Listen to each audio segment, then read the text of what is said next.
الحمد لله نحمده ونستعينه ونستغفره ونؤمن به ونتوكل عليه ونعوذ بالله من شرور أنفسنا ومن سيئات أعمالنا من يهده الله فلا مضل له ومن يضلله فلا هادي له ونشهد أن لا إله إلا الله وحده لا شريك له ونشهد أن سيدنا ونبينا ومولانا محمدًا عبده ورسوله أما بعد فأعوذ بالله من الشيطان الرجيم بسم الله الرحمن الرحيم والذين يتوفون منكم ويذرون أزواجا وصية لأزواجهم متاعا إلى الحول غير إخراج فإن خرجن فلا جناح عليكم فيما فعلن في أنفسهن من معروف والله عزيز حكيم وللمطلقات متاع بالمعروف حقا على المتقين كذلك يبين الله لكم آياته لعلكم تعقلون ألم تر إلى الذين خرجوا من ديارهم وهم ألوف حذر الموت فقال لهم الله موتوا ثم أحياهم إن الله لذو فضل على الناس ولكن أكثر الناس لا يشكرون وقاتلوا في سبيل الله واعلموا أن الله سميع عليم صدق اللہ العظیم۔ آج سورہ بقرہ کی آیت نمبر 240 تا 244 تک ترجمہ اور تفسیر ہوگی انشاءاللہ۔ ان آیتوں کا ترجمہ یہ ہے، اللہ تعالیٰ ارشاد فرماتے ہیں، وہ مرد جو تم میں سے وفات پا جاتے ہیں اور اپنی بیویوں کو چھوڑ جاتے ہیں، ان کے ذمے وصیت کرنا ہے اپنے بیویوں کے لیے کہ سال تک وہ فائدہ اٹھائیں بغیر نکالے گئے کے، بس اگر وہ خود نکلیں تو اے اولیاء تمہارے اوپر کوئی گناہ نہیں ہے اس سلسلے میں کہ وہ اپنے بارے میں کوئی بھلائی کا کام کریں۔ اللہ تبارک و تعالی غالب ہیں اور حکمت والے ہیں۔ مطلقہ عورتوں کے لیے شرعی دستور کے مطابق فائدہ پہنچانا ہے، یہ حق ہے پرہیزگاروں پر۔ اسی طرح اللہ تبارک و تعالیٰ تمہارے سامنے اپنی نشانیوں کو کھول کر بیان کرتے ہیں تاکہ تم سمجھو۔ اے نبی جی، کیا آپ نے نہیں دیکھا ان لوگوں کو جو اپنی بستیوں سے نکل گئے حالانکہ وہ ہزاروں کی تعداد میں تھے موت کے ڈر سے؟ تو اللہ تعالیٰ نے ان سے کہا کہ تم سب مر جاؤ۔ پھر اللہ تبارک و تعالیٰ نے ان لوگوں کو زندہ کیا۔ یقیناً اللہ تبارک و تعالیٰ لوگوں پر بڑے فضل کرنے والے ہیں، لیکن اکثر لوگ شکر ادا نہیں کرتے ہیں۔ لوگوں تم راہ خدا میں جہاد کرو اور جان لو کہ یقیناً اللہ تبارک و تعالیٰ خوب سننے والا ہے، خوب جاننے والا ہے۔ بزرگان محترم، معزز خواتین اسلام، سب سے پہلی آیتوں میں اللہ تبارک و تعالیٰ نے ان عورتوں سے متعلق احکام بیان کیے ہیں جن کے شوہروں کا انتقال ہو چکا۔ حالانکہ اسی طرح کی آیت اس سے پہلے گزری ہے، آیت نمبر 234 میں یہ مسائل پورے تفصیل کے ساتھ آپ حضرات کے سامنے آ چکے ہیں۔ شوہر کا انتقال ہو گیا ہے تو بیوی کس طرح زندگی گزارے گی، اس کے لیے عدت کا کتنا وقت ہے، عدت میں شریعت کی جانب سے اس کے لیے کیا کیا پابندیاں ہیں، پھر وراثت میں اسے کیا مال ملے گا، یہ ساری تفصیلات آپ حضرات کے سامنے آ چکی ہیں۔ لیکن اس آیت میں اللہ تبارک و تعالیٰ نے زمانے جاہلیت میں اگر شوہر وفات پا جاتے تو بیویوں کی جو عدت ہوتی وہ کتنی ہوتی اس کا بیان کیا ہے۔ زمانے جاہلیت میں اگر شوہروں کا انتقال ہو جاتا تو بیوی کی جو عدت ہوتی وہ پوری 1 سال کی عدت تھی۔ 1 سال تک بیوی شوہر کے گھر میں پوری پابندی کے ساتھ رہے گی۔ 1 سال تک اسے گھر سے نکلنے کی اجازت نہیں تھی۔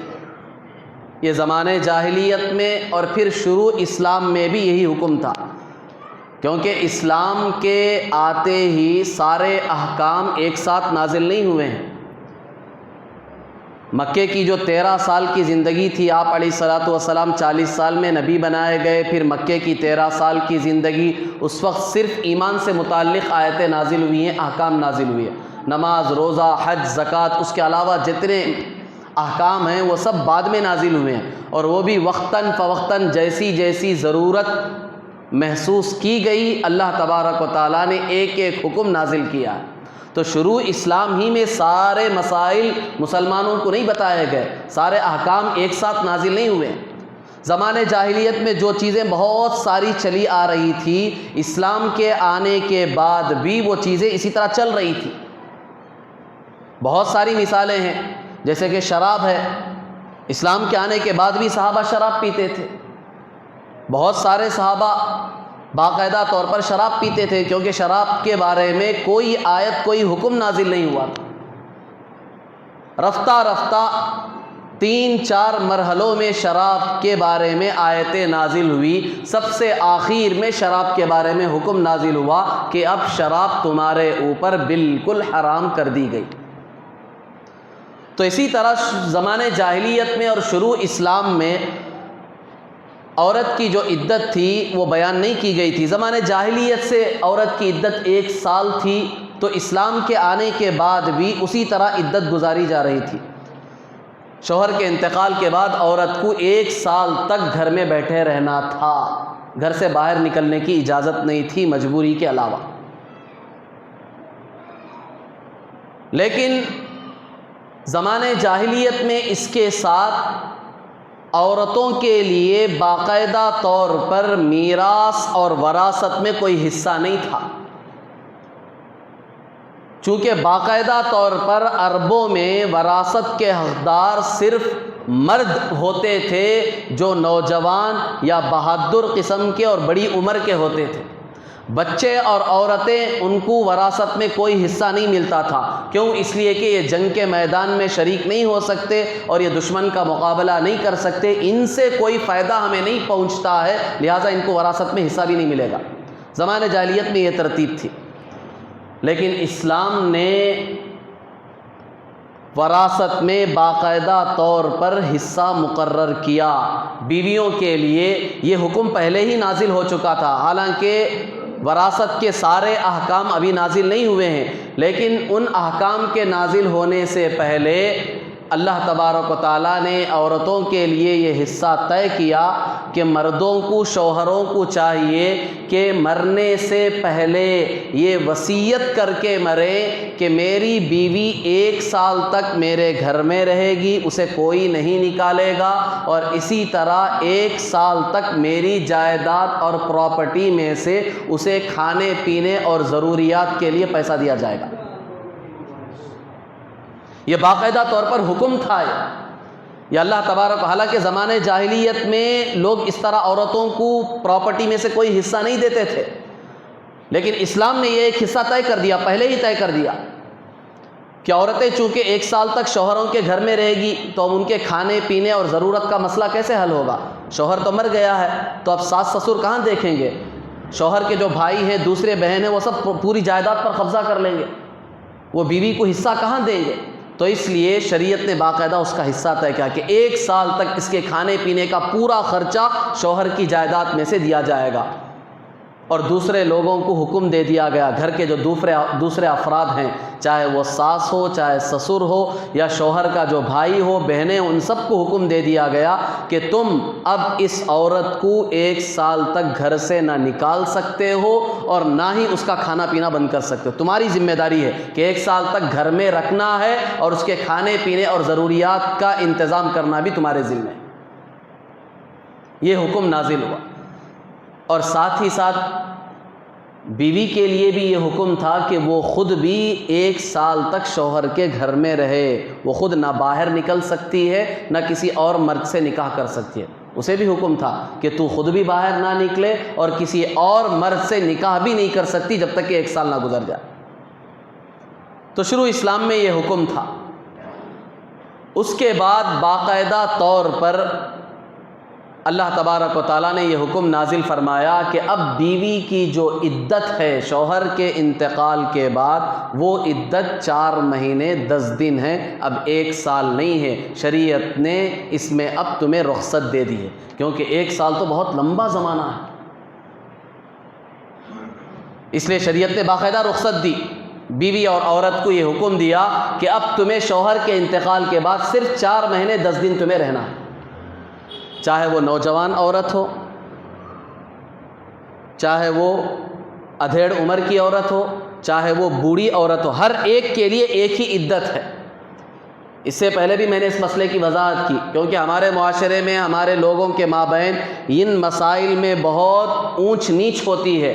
بہت سارے حضرات یہ سمجھتے ہیں کہ اگر عمر دراز عورت ہے، بالکل بوڑھی ہو چکی ہے، تو اسے عدت کی بھی ضرورت نہیں ہے، وہ کیوں عدت میں بیٹھے گی، وہ تو بالکل بوڑھی ہو چکی ہے، اب اسے کون دیکھے گا، کیا کرے گا دیکھ کر، لہذا وہ عورت بالکل فری ہو جاتی ہے۔ نہیں، یہ حکم سب کے لیے ہے، چاہے وہ عورت جوان ہو، ادھیڑ عمر کی ہو، 40-45 سال کی ہو، یا 60-70-80 سال کی بوڑھی ہی کیوں نہ ہو، سب کے لیے شریعت نے ایک مدت طے کی ہے کہ تمہیں شوہر کے مرنے کے بعد اسی کے گھر میں 4 مہینے 10 دن مکمل رہنا ہے۔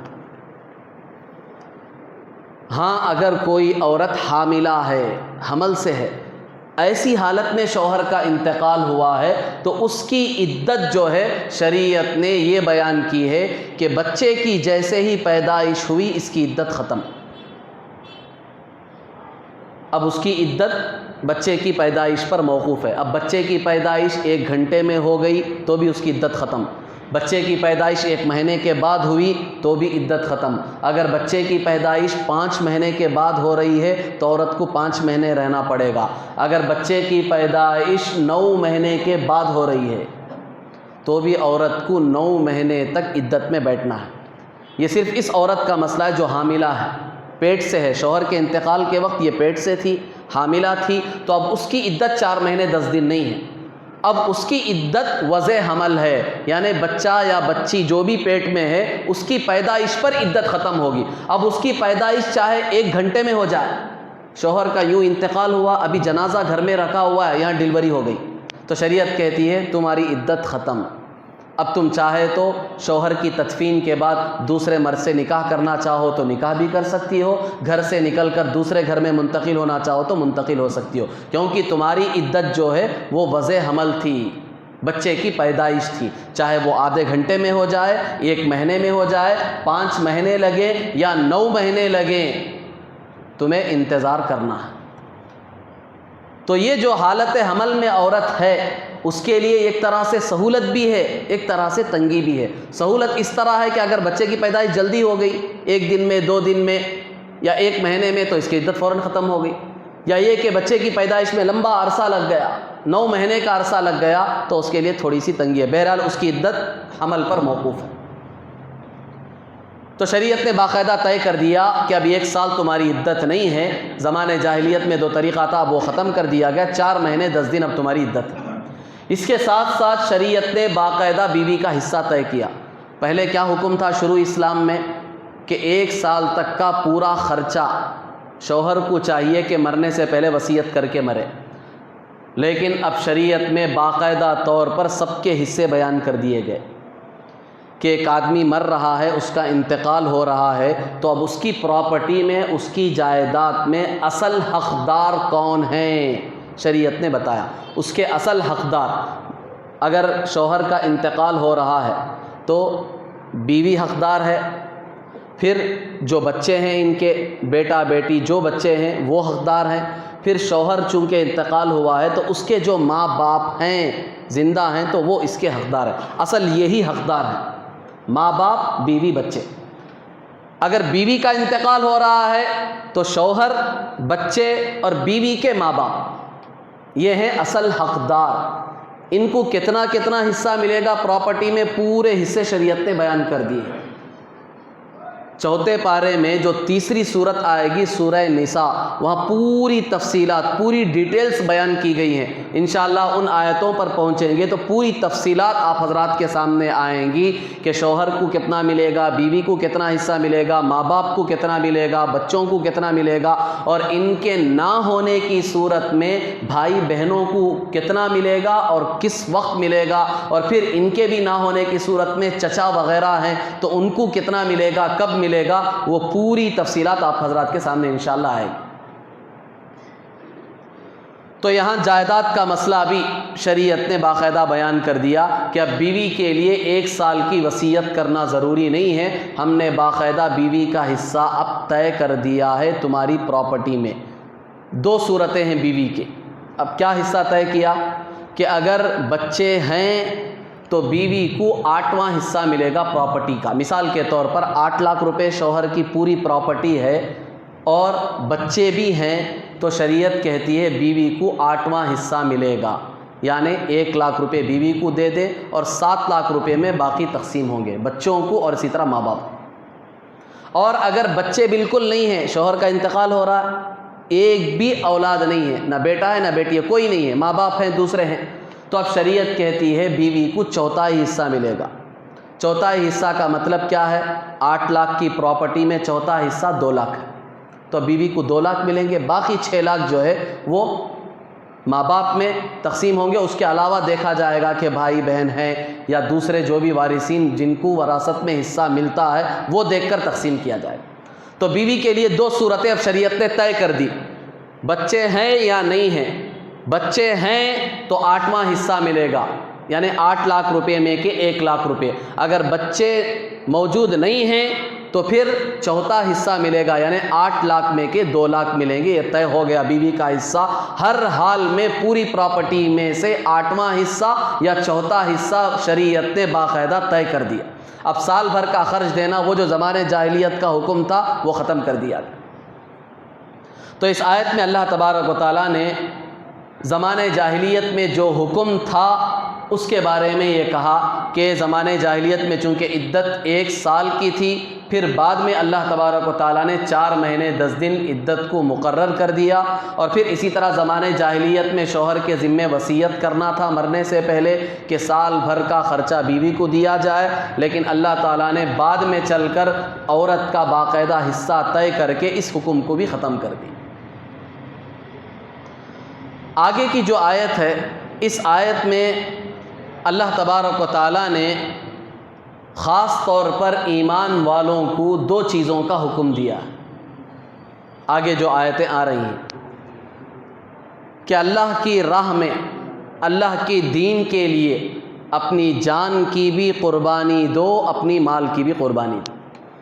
ایک مسلمان کو اس میں دریغ نہیں کرنا چاہیے، کبھی پیچھے نہیں ہٹنا چاہیے، چاہے وہ مرد ہو چاہے عورت ہو، سب کے لیے حکم ہے، مردوں کے لیے بھی عورتوں کے لیے، سب کے لیے حکم ہے کہ راہ خدا میں اللہ کے دین کے لیے اگر موقع ملے جان کا نذرانہ پیش کرنے کا، مال کا نذرانہ پیش کرنے کا، تو تمہیں دریغ نہیں کرنا چاہیے، پیچھے نہیں ہٹنا چاہیے، بلکہ خوشی خوشی آگے بڑھنا چاہیے،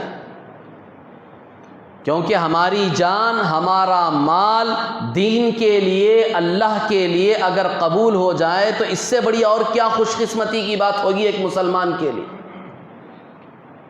ایک مسلمان کے لیے تو سب سے قیمتی سرمایہ ہے یہ کہ اس کی جان، اس کا مال اللہ کی راہ میں لگ جائے، ورنہ تو دیکھو موت یقینی ہے، پیسہ خرچ ہونا بھی یقینی ہے۔ آدمی مرے گا ضرور، آدمی کے پیسے خرچ بھی ضرور ہوں گے، اگر ہم اس کو دین میں نہیں لگائیں گے تو پھر دنیا کے لیے یا گناہوں میں یہ چیزیں خرچ ہوگی۔ موت بھی ہماری دنیا کے لیے ہوگی اور ہمارا پیسہ بھی دنیا کی خاطر خرچ ہوگا۔ راستے دو ہی ہیں، ایک ہے آخرت کا، ایک ہے دنیا کا راستہ، دو ہی راستے ہیں۔ خوش کرنے کے بھی دو ہی راستے ہیں، ایک طرف اللہ ہے، ایک طرف شیطان ہے۔ اب ایک مسلمان کے لیے ایک ہی راستہ اللہ نے وہ طے کیا ہے کہ تمہاری جان تمہارا مال ہماری خوشی میں لگ جائے، تمہاری جان تمہارا مال آخرت میں لگ جائے۔ اگر یہ نہیں ہوگا تو ایک راستہ بچا ہے تمہارے لیے، وہ یہ ہے کہ تمہاری جان تمہارا مال دنیا کے لیے ضائع فنا ہوں گے اور تمہاری جان تمہارا مال شیطان کی رضامندی میں لگے۔ اب مسلمان کے سامنے اللہ نے دونوں آپشن دے دیے، تمہاری مرضی ہے، تم کسے اختیار کرتے ہو اس پر فیصلے ہوں گے۔ اب مسلمان کے لیے اللہ نے اختیار تو دیا ہے، لیکن اسے پسند کیا کرنا ہے، اسے اختیار کون سا راستہ کرنا ہے؟ اسے ایک ہی راستہ اختیار کرنا ہے کہ اپنی جان مال کو اللہ کے لیے لگا دے، کیونکہ اللہ تبارک و تعالیٰ نے قرآن میں صاف کہا ان اللہ اشترى من المؤمنین انفسهم واموالهم بان لهم الجنہ، کہ اللہ تعالیٰ نے تمہاری جان اور تمہارا مال دونوں جنت کے بدلے میں خرید لیے۔ اللہ نے یہ سودا ہو چکا ہے، یہ بزنس ہو گیا ہے، یہ تجارت ہو چکی ہے، اب تم دھوکہ مت دو، اب اس میں خیانت مت کرو، یہ طے ہو چکا ہے۔ جو جنت کا ہم نے تم سے وعدہ کیا ہے، جو جنت ہم تمہیں دیں گے ساری نعمتوں کے ساتھ، ہمیشہ کی زندگی، ہمیشہ کی جوانی، ہمیشہ کی راحتیں، ہمیشہ کی خوشیاں، یہ سب چیزیں جو تمہیں ملیں گی وہ تمہارے جان اور مال کے بدلے ملیں گی۔ یہ معاہدہ ہو چکا ہمارے تمہارے درمیان، اب اس میں خیانت نہیں کرنا ہے تم۔ تو اس آیت میں خاص طور پر اللہ تعالیٰ نے اس کی ترغیب دلائی ہے کہ یہ جان اور یہ مال ہمارا ہے، اسے ہماری راہ میں صرف کرنے سے کبھی پیچھے مت ہٹو۔ اس سلسلے میں اللہ تعالیٰ نے ایک واقعہ بیان کیا ہے۔ واقعہ کس زمانے کا ہے؟ موسیٰ علیہ السلام کے انتقال کے بعد آپ کے 3 خلیفہ بنے ہیں۔ موسیٰ علیہ السلام، ہارون علیہ السلام، دونوں بھائی تھے۔ بنی اسرائیل پر جو عذاب آیا میدان تیہ میں، 40 سال کا عذاب، اس کی تفصیل پیچھے گزر چکی ہے، شروع آیتوں میں بتا چکا ہوں، پہلے پارے میں پوری تفصیلات بتا دی تھی آپ کے سامنے۔ 40 سال جو عذاب آیا میدان تیہ میں، تو اسی 40 سال کے عرصے میں ہارون علیہ السلام کا بھی انتقال ہو گیا، موسیٰ علیہ السلام کا بھی انتقال ہو گیا، اسی میدان میں ہوا ہے جس میدان کو اللہ نے عذاب کے لیے منتخب کیا تھا پوری بنی اسرائیل کے لیے، اسی جگہ انتقال ہوا ہارون علیہ السلام کا بھی، موسیٰ علیہ السلام کا بھی۔ پھر موسیٰ علیہ السلام نے انتقال سے پہلے اللہ سے دعا کی، اے اللہ میرے جسم کو تو بیت المقدس کے بالکل قریب کر دے۔ چنانچہ مفسرین روایتوں کے ذریعے سے یہ بیان کرتے ہیں کہ موسیٰ علیہ السلام کے انتقال کے بعد اللہ نے آپ کا جسم بیت المقدس کے بالکل اتنے قریب کر دیا جتنا آدمی بیت المقدس کے قریب کھڑے ہو کر پتھر پھینکے تو کتنی دور جائے گا۔ فار ایگزامپل آپ یہاں سے کھڑے ہو کر پتھر پھینکیں گے تو کتنی دور جائے گا؟ زیادہ سے زیادہ آپ کا جو یہ ڈاؤن میں گراؤنڈ ہے وہاں تک پتھر جائے گا، اس سے زیادہ دور تو نہیں جائے گا۔ تو موسیٰ علیہ السلام نے یہی دعا کی، تفسیر میں یہی الفاظ ہیں، اے اللہ میرے جسم کو بیت المقدس سے اتنے قریب کر دے جتنا ایک آدمی پتھر پھینکے تو جتنی دور جائے گا اتنا قریب کر دے۔ چنانچہ موسیٰ علیہ السلام کے انتقال کے بعد اللہ نے آپ کے جسم کو بیت المقدس کے اتنا قریب کر دیا۔ اس کے بعد بھی بنی اسرائیل اسی میدان میں تھی عذاب کی شکل میں، صبح سے شام تک چلتے چلتے چلتے چلتے شام ہو جاتی، جگہ دیکھتے تو اسی جگہ پر ہوتے، اسی اسپاٹ پر ہوتے، کہیں آگے نہیں بڑھتے۔ اللہ نے وہ میدان ہی کو عذاب کی جگہ بنا دیا تھا۔ پھر جب 40 سال مکمل ہوئے ہیں تو پھر اللہ تعالیٰ نے یوشع ابن نون جو موسیٰ علیہ السلام کے بھانجے تھے ان کو اللہ نے نبی بنایا، تو پھر ان کے انڈر میں، ان کی ماتحتی میں یہ پوری قوم وہاں سے نکل کر بیت المقدس جو آج فلسطین کا حصہ ہے، سیریا اور ملک شام سے آج باہر اور الگ ہو چکا ہے، لیکن اس زمانے میں ملک شام ہی کا حصہ تھا، وہ سیریا ہی کا حصہ تھا، تو وہاں گئے تھے اللہ تعالیٰ کے حکم سے۔ پھر یوشع ابن نون ان کے انتقال کے بعد کالب ابن یوحنا جو موسیٰ علیہ السلام کے داماد تھے وہ نبی بنائے گئے، وہ دوسرے خلیفہ بنے۔ پھر ان کے انتقال کے بعد تیسرے خلیفہ بنے ہیں حزقیل علیہ السلام، جن کو بعض مفسرین نے ذوالکفل کے نام سے یاد کیا۔ تو اب ترتیب سمجھ میں آ گئی۔ موسیٰ علیہ السلام کے بعد یوشع ابن نون وہ نبی بنائے گئے، اس کے بعد کالب ابن یوحنا بنائے گئے، اس کے بعد حزقیل علیہ السلام نبی بنائے گئے۔ تو ان کا یہ پیریڈ ہے، ان کا دور ہے، اس دور کی بات میں کر رہا ہوں۔ اس دور میں ایک واقعہ یہ پیش آیا کہ قبیلہ واسط، ایک جگہ ہے واسط نامی، اس کے قریب ایک بستی تھی جس کو بعض مفسرین نے زاوردان کے نام سے یاد کیا۔ اس بستی میں ہزاروں کی تعداد میں لوگ تھے۔ کتنے ہزار تھے؟ مفسرین کی اس سلسلے میں تقریباً 7 رائے ہیں، 7 اقوال بیان کیے ہیں۔ بعض مفسرین کہتے ہیں ان کی تعداد 4000 تھی، بعض کہتے ہیں 8000 تھی، بعض کہتے ہیں 10,000 تھی، بعض کہتے ہیں 12,000 تھی، بعض کہتے ہیں 30,000 تھی، بعض کہتے ہیں 40,000 تھی، بعض کہتے ہیں 70,000 تھی۔ تقریباً یہ 7 قول ملتے ہیں کہ اس بستی میں رہنے والے تقریباً اتنے لوگ تھے، ہزاروں کی تعداد۔ قرآن نے کہا وہم الوف، وہ ہزاروں کے تھے۔ کتنے ہزار تھے قرآن نے بیان نہیں کیا، مفسرین نے یہ اقوال بیان کیے ہیں الگ الگ روایتوں کے اعتبار سے۔ وہاں ایک بیماری پیدا ہوئی، طاعون کی بیماری۔ طاعون کی بیماری کیا ہے؟ یہ وبائی امراض میں سے جو ایک دوسرے کو لگ جاتی ہیں، بغل میں یا سینے پر یا خاص مقام پر گلٹیاں نکل جاتی ہیں، جسے ہم اردو میں گھانٹی کہتے ہیں۔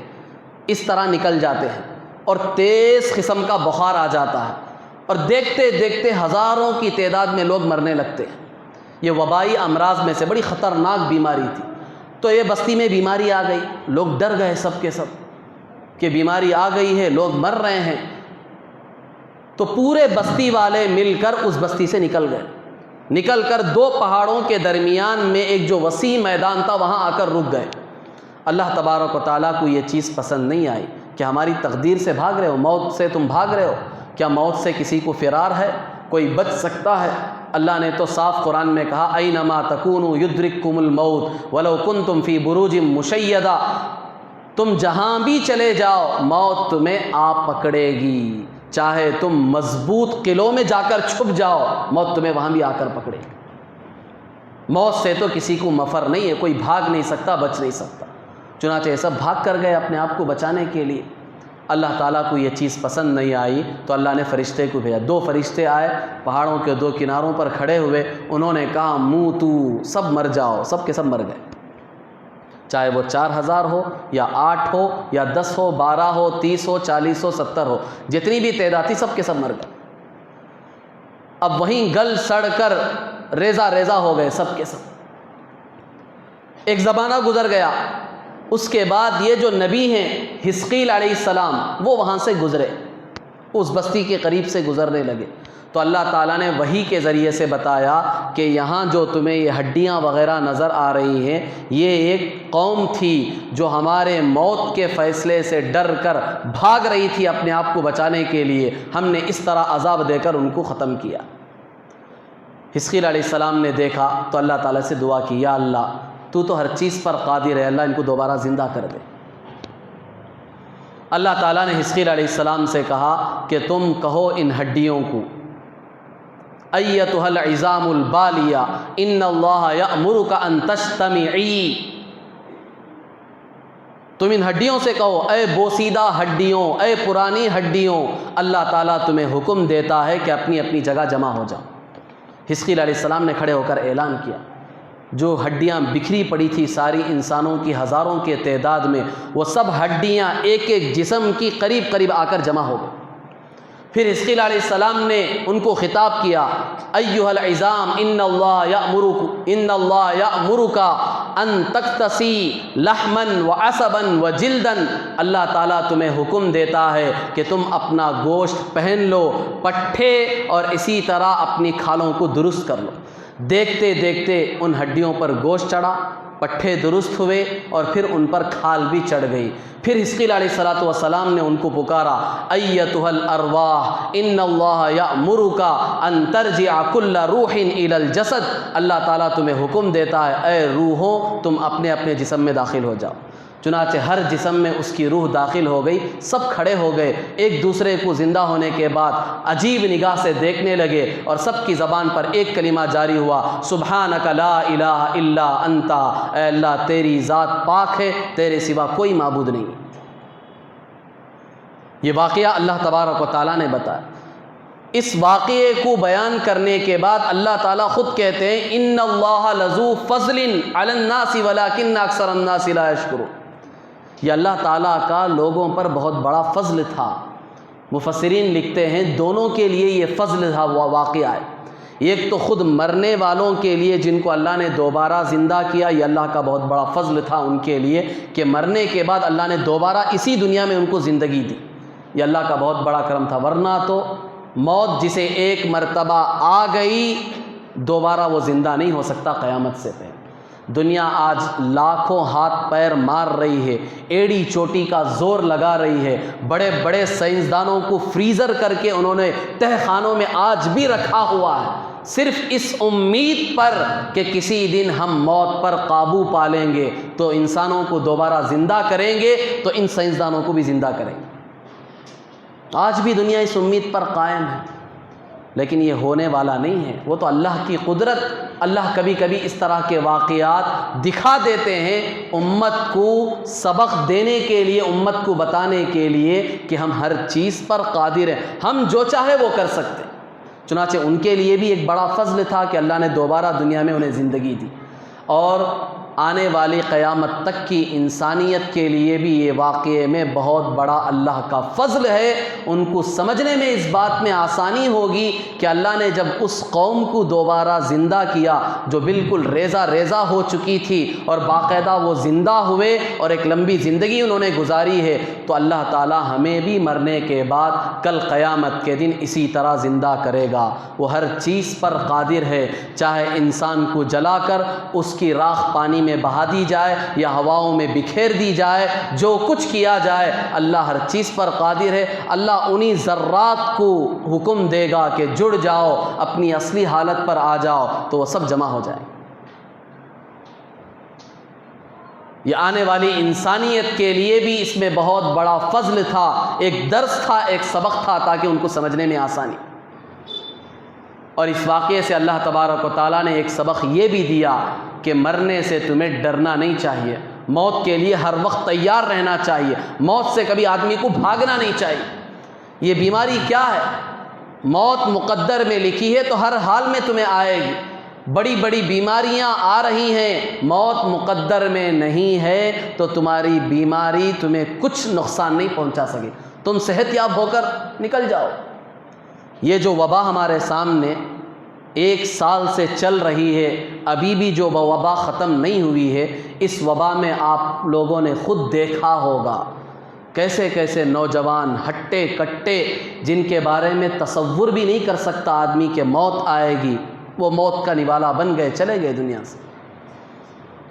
اور کیسے بوڑھے پہلے ہی سے بے شمار بیماریوں میں مبتلا ہیں، انہیں یہ بیماری آئی اور چند دنوں کے بعد وہ صحت یاب ہو کر ابھی اطمینان کی زندگیاں گزار رہے ہیں، جن کے بارے میں ذرہ برابر بھی آدمی کو امید بھی نہیں تھی کہ یہ زندہ رہیں گے، زندہ رہ سکیں گے اس بیماری کے بعد، وہ آج بھی باحیات ہے، الحمدللہ اطمینان کی زندگیاں گزار رہے ہیں۔ عمریں ہو چکی ہیں، 80-90 سال ہو چکے ہیں، 100 سال۔ آپ نے واقعات سنے ہیں، اخباروں میں پڑھے ہیں، دیکھے ہیں آپ نے یہ واقعات۔ یہ سب ہمارے لیے عبرت ہے، یہ سبق ہے، اس میں اللہ دکھاتے ہیں ان مثالوں کے ذریعے سے کہ موت اس کا ایک وقت ہم نے طے کر دیا ہے۔ اذا جاء اجلہم لا یستأخرون ساعۃ ولا یستقدمون، موت کا وقت آ جاتا ہے تو ایک لمحہ نہ آگے ہوتا ہے نہ پیچھے ہوتا ہے۔ تو یہ حادثات، یہ بیماریاں تمہارا کچھ نہیں بگاڑ سکتی۔ موت آنے کا وقت طے ہے، وہ وقت میں آئے گی، لہٰذا تمہیں کس چیز کا پابند ہو اپنے آپ کو بنانا ہے؟ تمہیں شریعت کا پابند بنانا ہے، اللہ اور اس کے رسول کے حکموں کو دیکھنا ہے کہ میرے لیے فی الوقت اللہ اور اس کے رسول کا کیا حکم ہے، دین مجھ سے کیا چاہتا ہے، فی الوقت میرے سامنے کون سے تقاضے ہیں دین سے متعلق، آخرت سے متعلق، اللہ اور اس کے رسول کو راضی اور خوش کرنے سے متعلق جو تقاضے میرے سامنے ہیں اس کے مطابق ہمیں چلنا ہے۔ ہمیں زمانے کو نہیں دیکھنا ہے، ہمیں بیماریوں کو نہیں دیکھنا ہے، ہمیں دوسری چیزوں کو نہیں دیکھنا ہے۔ بے شک آدمی کو احتیاط کرنی چاہیے، احتیاط سے منع نہیں کر رہا ہوں کہ آدمی بالکل احتیاط بھی نہ کرے، شریعت کی تعلیمات کو صحیح معنوں میں ہمیں سمجھنے کی ضرورت ہے۔ احتیاط الگ چیز ہے، تقدیر پر ایمان الگ چیز ہے۔ تقدیر پر ایمان کا مطلب یہ بھی نہیں ہے کہ آدمی بالکل بے احتیاط ہو جائے، کہ سام کے سامنے جا کر کھڑا ہو گیا، موت آئے گی تو یہ مجھے مارے گا، نہیں تو نہیں مار سکتا، جا کے کھڑا ہوگا، اسے پاگل کہیں گے، یہ نہیں ہے۔ سام سے اپنے آپ کو بچاؤ، سامنے آ گیا تو بچاؤ، یا تو اسے مارو یا تو وہاں سے بھاگو تو، کیونکہ وہ خطرناک چیز ہے، ڈس دے گا تمہیں، ڈسنے سے موت ہو سکتی ہے۔ تقدیر میں اگر موت کا وقت ہے تو موت ہوگی، تمہیں بچنا ہے، احتیاط کرنا ہے، لیکن یقین اس پر نہیں ہونا چاہیے کہ اس کے مارنے سے مروں گا۔ یقین تو اللہ کی ذات پر ہونا چاہیے کہ موت کا وقت جو طے ہے اسی وقت میں میری موت آئے گی، اس سے پہلے نہیں آ سکتی۔ اسی لیے حدیث میں اللہ کے رسول صلی اللہ علیہ وسلم نے فرمایا موتو قبل ان تموتو، موت آنے سے پہلے خود پہلے مرو، اپنے آپ کو مارو۔ علماء نے اس کے دو مطلب بیان کیے ہیں۔ پہلا مطلب یہ ہے کہ آدمی اپنے نفسانی خواہشات کو دبائے، ختم کرے، اسے مارے۔ نفس ہر وقت تمہیں گناہوں کی طرف لے کر جائے گا، وہ یہی چاہے گا کہ تم گناہوں میں ملوث ہو کر دوزخ کے مستحق بن جاؤ۔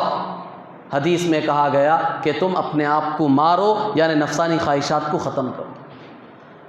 دوسرا مطلب اس روایت کا یہ ہے کہ تم مرنے سے پہلے اپنے آپ کو مارو، یعنی اپنے اندر یہ احساس پیدا کرو کہ موت کا ایک دن آنے والا ہے، موت ضرور آئے گی۔ تنہائی میں بیٹھ کر تھوڑی دیر کے لیے تصور کرو، غور کرو، تھوڑی دیر کے لیے سوچو۔ فار ایگزامپل، مثال کے طور پر، کل صبح فجر ہوتے ہی میری موت آ گئی تو کیا ہوگا؟ تھوڑی دیر کے لیے بیٹھ کر اسکیچ بناؤ، اپنی زندگی کا ایک اسکیچ بناؤ، جس طرح دنیا کے لیے ہم بیٹھ کر بناتے نہیں بناتے، فلاں جگہ میں پیسے انویسٹ کروں گا تو اتنا نفع ہوگا، اتنا پروفٹ ہوگا، اس کے بعد یہ دکان خریدوں گا، یہ کروں گا، وہ کروں، پورا اسکیچ بیٹھ کر بناتے ہیں، حالانکہ ابھی پیسے ڈالے بھی نہیں ہیں، پورا ایک خاکہ تیار کرتے ہیں آپ۔ تو اس طرح موت کے بارے میں خاکہ تیار کرو مرنے سے پہلے، خود بیٹھ کر تنہائی میں بیٹھ کر سوچو کہ صبح کل اگر میری موت آ گئی تو کیا ہوگا۔ سب پورا گھرانہ بیٹھ کر روئے گا، ایک طرف بیوی روئے گی، ماں باپ روئیں گے، بچے روئیں گے، دوست روئیں گے، پھر کیا ہوگا؟ مجھے غسل دے دیا جائے گا، مسجد میں لایا جائے گا، نماز پڑھا دی جائے گی، اور قبرستان میں دفن کر کے سب ہاتھ جھٹک کر چلے جائیں گے۔ اس کے بعد ایک آدمی بھی پوچھ کر دیکھنے والا نہیں ہوگا، نہ بیوی آئے گی، نہ ماں باپ آئیں گے، نہ بچے آئیں گے۔ بس گھر میں بیٹھ کر کسی کو زیادہ دکھ ہوگا تو کوئی گھر ہی سے بیٹھ کر کچھ ایصال ثواب کے نام پر کچھ پڑھ کر بخش دے گا، ورنہ تو سب اپنی اپنی دنیا میں لگ جائیں گے۔ تمہیں کوئی پوچھنے والا بھی نہیں ہوگا، تمہارے بارے میں کوئی خیال کرنے والا بھی نہیں ہوگا کہ اس اندھیری کوٹری میں، مٹی کے گھر میں، کیڑے کے گھر میں ہم اپنے عزیز کو چھوڑ کر آئے ہیں، اس کا کیا حال ہو رہا ہوگا، کوئی سوچ کر بھی نہیں دیکھے گا۔ یہ منظر تھوڑی دیر کے لیے کم از کم ایک مسلمان کو ہر دن بیٹھ کر 5-10 منٹ کے لیے یہ اسکیچ بنانا ہے، سوچنا ہے، صرف 5 منٹ کے لیے روزانہ بیٹھ کر صرف سوچنا ہے کہ کل میرا انتقال ہوگا تو یہ ہوگا اور مجھے لے جا کر قبر میں دفن کر دیا جائے گا۔ اب قبرستان کو ذرا سوچ کر دیکھو، دن کے وقت کا منظر سوچے تو ذرا ڈر زیادہ نہیں ہوتا، اجالا اجالا دکھتا ہے۔ اب یہ ٹائم کا منظر ذرا سوچو، رات کے وقت میں، اب قبر کے اندر آپ ہیں، چاروں طرف اندھیرا ہے، اب سوچ کر دیکھو، ایک ایسی ہیبت طاری ہو جائے گی کہ آدمی کو دنیا نظر نہیں آئے گی، اب اس کی پوری توجہ آخرت میں چلی جائے گی۔ اب اس کا دل اندر سے یہ کہے گا، خود اسے دعوت دے گا کہ تیاری کر لے، تیاری کر لے، خدا نہ خواستہ کل مر گیا تو کیا ہوگا، وہاں کی کچھ تیاری کر لے۔ فوراً دل سے سچی توبہ کرے گا، اللہ مجھے معاف کر دے۔ یہ توبہ کے الفاظ اگر دل سے نکل گئے تو پورا مسئلہ اس کا حل ہو گیا۔ پوری 50 سال کی زندگی کے جو گناہ ہوئے تھے، خدا کی قسم لمحوں میں پورے گناہ اس کے معاف ہو جائیں۔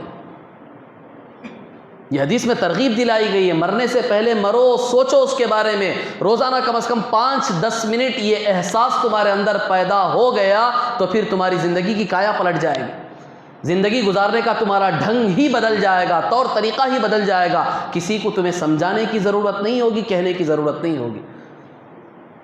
اس لیے حدیث میں بار بار ترغیب دلائی گئی، اس منظر کو تمہیں بار بار یاد کرنا ہے۔ اسی لیے حدیث میں بھی کہا گیا کہ قبرستانوں کو جایا کرو وقتاً فوقتاً، موقع ملے تو جاؤ، سال میں ایک بار نہیں، 15 شعبان کو جانے کا ہمارا معمول ہے۔ کیا کرتے ہیں جا کر؟ ایک میلے شیلے کی طرح جا کر آتے ہیں، دکانیں لگی ہوتی ہیں، سب دوست مزے کرتے ہوئے جاتے ہیں، وہاں سے پھول لیتے ہیں، قبروں پر جا کر ڈال دیتے ہیں، وہاں بیٹھ کر چائے پیتے ہیں، گپ شپ کرتے ہیں، آ جاتے ہیں۔ کیا فکر پیدا ہوا تمہارے اندر؟ کوئی احساس ہوا؟ زندگی کچھ بدلی تمہاری؟ کچھ نہیں ہوا۔ یہ سب رسم و رواج کے چکر میں آج مسلمان پڑ چکے ہیں، جس کی وجہ سے قبرستان جیسی خطرناک جگہ جا کر بھی آدمی کے اندر تھوڑا بھی ڈر پیدا نہیں ہو رہا۔ رسم و رواج کو چھوڑو، تنہا جاؤ، ہو سکے تو ہر ہفتہ جاؤ، 5-10 منٹ ہی صحیح۔ جو محلے میں تمہارے قبرستان ہے، اپنے ماں باپ کے پاس ہی جانا ضروری نہیں ہے، دور ہے تو چھوڑ دو۔ جو محلے کا قبرستان ہے تمہارا، اس قبرستان میں جاؤ، وہاں جا کر مردوں کو سلام پڑھ کر بخشو، اور وہیں سے کھڑے ہو کر اپنے والدین کو بخشو۔ یہ ضروری نہیں ہے کہ والدین کے قبرستان کے پاس جا کر بخشیں گے تبھی پہنچے گا۔ آپ دنیا کے جس کونے میں بھی کھڑے ہو کر، جس قبرستان میں بھی کھڑے ہو کر ایصال ثواب اپنے والدین کے لیے، دوستوں کے لیے، بھائی بہنوں کے لیے کریں گے، سب جگہ اللہ پہنچائیں گے۔ بس یہ راستہ اپناؤ کہ ہفتے میں یا آخری درجے میں 15 دن یا 1 مہینہ، کم از کم 1 مہینے میں 1 مرتبہ قبرستان کا وزٹ کرو۔ جاؤ تھوڑی دیر کے لیے، 5-10 منٹ کے لیے جاؤ، زیادہ لمبا وقت نہیں، صرف اندر جاؤ، کسی کے بھی قبر کے پاس کھڑے ہو جاؤ۔ کوئی خاص قبر تمہیں تلاش نہیں کرنی ہے، جس کی قبر تمہیں سامنے ملے جا کر کھڑے ہو جاؤ، تھوڑی دیر کے لیے اس قبر میں اپنے آپ کو ڈال دو۔ 5 منٹ جو کھڑے ہو رہے ہو اس قبر میں اپنے آپ کو ڈال دو، ڈال کر سوچو کہ یہاں اگر میں ہوں گا، اس جگہ پر اگر میں رہوں گا تو میری کیا حالت ہوگی، کیا ہو رہا ہوگا یہاں اندر۔ کسی کو پتا ہے؟ کوئی دوربین آج تک کسی نے ایسی بنائی ہے جو قبر کے احوال تمہیں بیان کرے؟ خبیثوں نے کرنے کے کام کیے، بعض لوگوں نے وہ بھی گندی حرکتیں کی، قبر کے اندر بھی دیکھیں جو مسلمان کہتے ہیں قبر جنت کے باغیچوں میں سے ایک باغیچہ ہے، دوزخ کے گڑھوں میں سے ایک گڑھا ہے، آخر کیا ہے یہ دیکھیں گے ہم۔ کچھ نظر نہیں آیا۔ کیوں نظر نہیں آیا؟ اس لیے کہ وہ ایک الگ کائنات ہے، وہ تمہیں دکھ رہی ہے، وہ یہ زمین کا ٹکڑا ہے، وہ یہ زمین کا ٹکڑا نہیں ہے، وہ ایک الگ جہاں ہے۔ اس کے لیے تمہیں دیکھنے کے لیے آنکھیں الگ چاہیے، تمہیں سننے کے لیے کان الگ چاہیے، جانے کے لیے جسم الگ چاہیے تمہیں۔ وہ یہ دنیا نہیں ہے جو تم اپنی دوربینوں سے دیکھنا چاہ رہے ہو اسے، کہ کیا عذاب ہو رہا ہے، اس پر کیا گزر رہی ہے۔ خبر تم کھودتے ہو، 10 سال کے بعد اس کی گلی سڑی ہڈیاں ملتی ہیں، تم کیا سمجھ رہے ہو عذاب ختم ہو گیا؟ نہیں، عذاب ہو رہا ہے، قیامت تک اسے عذاب ہو رہا ہے، تمہیں نظر نہیں آ رہا ہے۔ تمہیں اللہ نے وہ آنکھیں دی ہی نہیں جو قبر کے عذاب کو دیکھ سکے۔ وہ تو اللہ کے نبی نے دیکھ کر بتایا تھا کہ میں دیکھ رہا ہوں کہ قبر میں یہ عذاب ہو رہا ہے، دوسروں کو کچھ نظر نہیں آ رہا۔ تم نے یہ سمجھ لیا پانی میں اس کی راکھ بہا دی، مسئلہ ختم ہو گیا، اسے عذاب نہیں، اسے عذاب ہو رہا ہے۔ اس کی روح جو محفوظ ہے اللہ کے یہاں، اللہ اسے عذاب پہنچا رہے ہیں، چاہے وہ جسم کے ساتھ ہو یا جسم کے بغیر ہو، بہرحال عذاب اسے ہو رہا ہے، ہمیں دکھ نہیں رہا، ہمیں سنائی نہیں دے رہا۔ یہ منظر ہمیں ہر دن سوچنا ہے، محسوس کرنا ہے، پھر دیکھو زندگی کیسے بدلے گی۔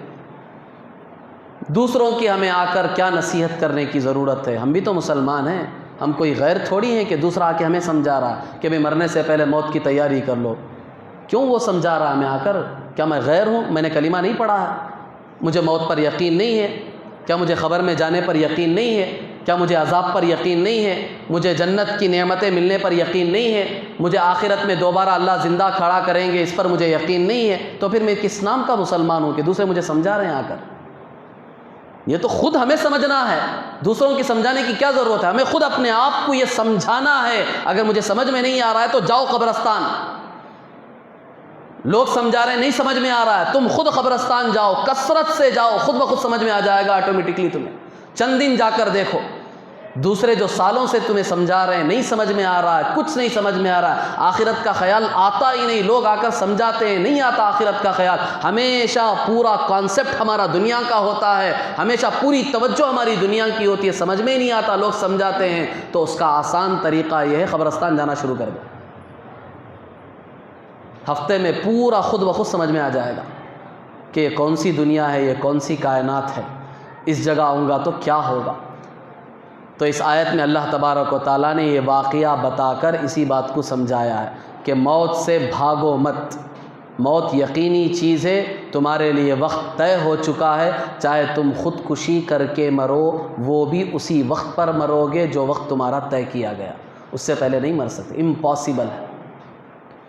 لوگ سمجھتے ہیں، اس سے پہلے بھی میں نے کسی آیت کے ذیل میں مسئلہ بیان کیا تھا، لوگ سمجھتے ہیں جو خودکشی کر کے مر گئے ہیں وہ وقت سے پہلے مر گئے ہیں، اب ان کا وقت جب تک نہیں آئے گا ان کی روح آتما بھٹکتی رہتی ہے، جو پسند آتا ہے اس میں گھس جاتی ہے۔ عجیب نخرے ہیں، غیروں کے عقیدے ہیں، یہ اسلام کی تعلیمات نہیں ہیں، یہ غیروں کے عقیدے ہیں، یہ کہ کسی نے خودکشی کر لی یا ایکسیڈنٹ ہو کر مر گیا، زہر کھا کر مر گیا، کسی بھی طریقے سے مرا ہے، ڈوب کر مرا، جل کر مرا، تو ایسا نہیں ہے کہ وقت سے پہلے مرا ہے، جو وقت لکھا جا چکا ہے، قرآن صاف ڈنکے کی چوٹ پر اعلان کرتا، ایک سیکنڈ کسے کہتے ہیں؟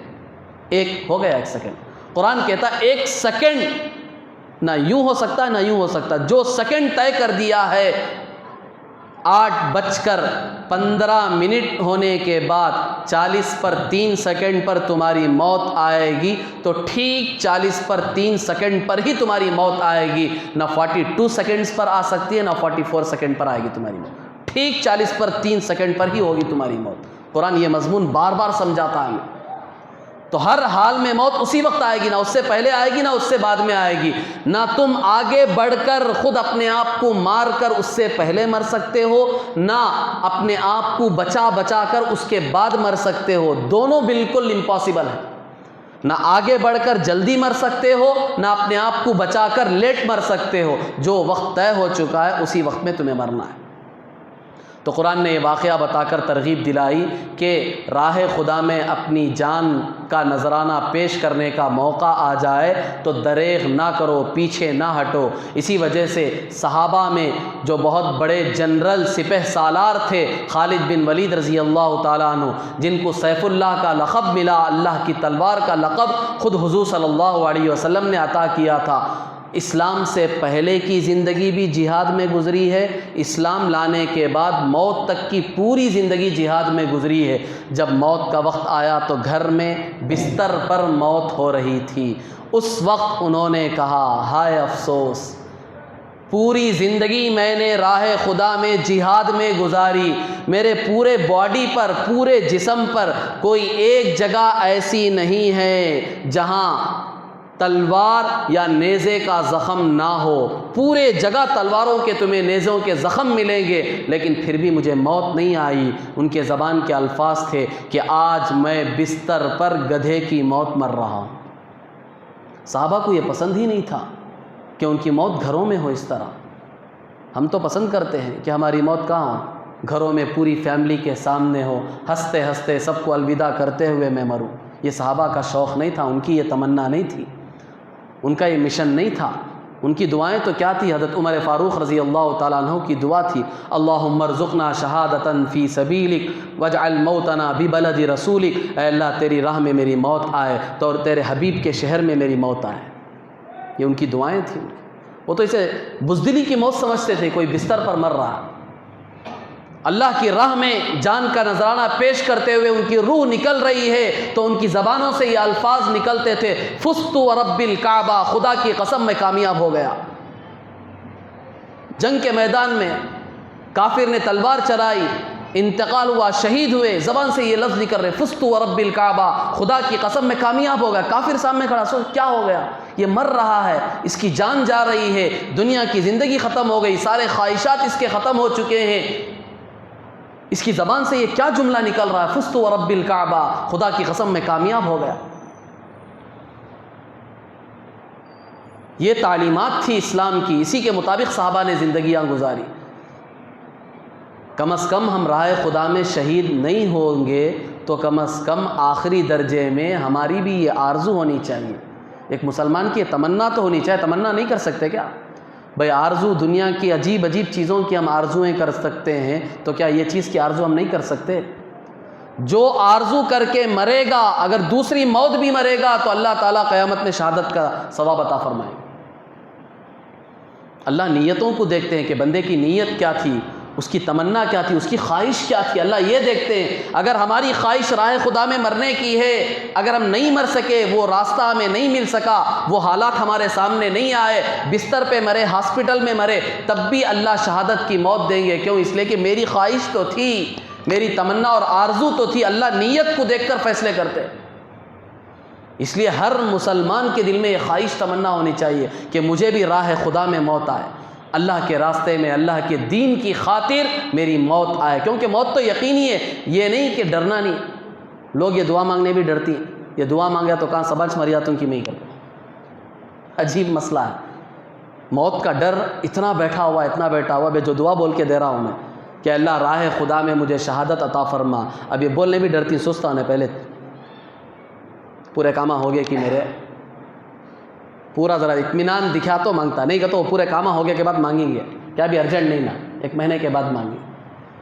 کس بات کا ڈر ہے؟ کیا یہ دعا مانگو گے تو مر جاؤ گے، نہیں مانگو گے تو نہیں مرو گے، دوسری موت آئے گی۔ مانگنا تو ہمیں یہی ہے جو اسلام نے ہمیں بتایا ہے، موت وقت پر آئے گی، بس دوسرے طریقے سے بھی آ گئی تو دعا کی بدولت ثواب مل جائے گا شہادت کا ہمیں۔ تو اس لیے ہمارے اندر یہ حرص ہونی چاہیے، دینی اعمال میں ثواب حاصل کرنے کے لیے ہر مومن کے دل میں یہ خواہش ہونی چاہیے۔ اللہ تعالیٰ سے دعا ہے کہ اللہ تبارک و تعالیٰ صحیح معنوں میں ہمیں ان آیتوں کی ماتحتی میں جو چیزیں آئی تھی، جو تفسیر بیان کی گئی تھی، اللہ تعالیٰ صحیح معنوں میں ہمیں اسے سمجھنے کی توفیق عطا فرمائے، اور صحابہ نے جیسی زندگی گزاری ہے، صحابیات نے، صحابہ کی جو عورتیں ہیں، ان کے بچے ہیں، جن جذبات کے ساتھ انہوں نے زندگی گزاری، جیسی زندگی واقعی گزار کر گئے، ہم سب کے لیے ایک نمونہ بن کر گئے ہیں۔ اللہ تعالیٰ صحیح معنوں میں ہمارے مردوں، عورتوں اور ہمارے بچوں کو بھی ویسی زندگیاں نصیب فرمائے، ویسے ہی جذبات اللہ تعالیٰ ہمیں بھی عطا فرمائے، اور پوری مخلوق کا ڈر اللہ تعالیٰ ہمارے دلوں سے نکال دے، خاص کر موت کا ڈر بھی اللہ ہمارے دلوں سے نکال دے، اور اپنا ایک خوف اللہ تعالیٰ ہمارے دلوں میں پیدا فرما دے۔ آمین۔ وآخر دعوانا الحمدللہ۔